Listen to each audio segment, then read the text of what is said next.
2000 ஆண்டு நான் அமெரிக்கா சென்றிருந்த பொழுது வாஷிங்டன் அருகே பால்டிமோரில் ஒரு நண்பர் வீட்டில் தங்கியிருந்தேன்.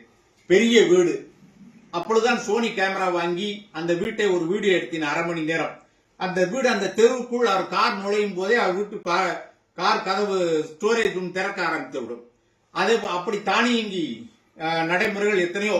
அந்த வீடியோவை எல்லாம் தொகுத்து தமிழில் முதல் பயண ஒளிப்பட குறுவட்டு உலகம் சுற்றும் வாலிபன் என்ற தலைப்பில் அப்பொழுதே தொகுத்து 2007 ஆண்டு சென்னையில் வெளியீட்டு விழா நடத்தி வெளியிட்டேன்.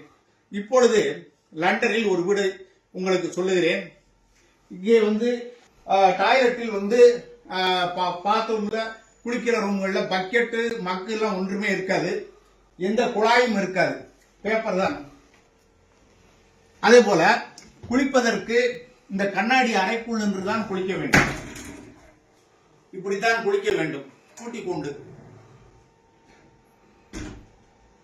ஷவர் மூலமா தான் குளிக்க வேண்டும். பாருங்க எவ்வளவு பெரிய ஷவர் என்று பாருங்கள். இதெல்லாம் தண்ணி வெளியே சிந்தக்கூடாது. இங்க விடுத்திருப்பார்கள். இதுதான் பொதுவாக குளிர்நாடுகள் எல்லா நாடுகளிலேயுமே கொஞ்சம் குளிர் நாடுகள் எல்லா நாடுகளிலேயுமே இப்படித்தான் அமைப்பு இருக்கும். இது கொஞ்சம் பெரிய பாத்ரூம். இப்போ என் மகள் வீட்டில் தங்கி இருக்கிற சின்ன வீடு.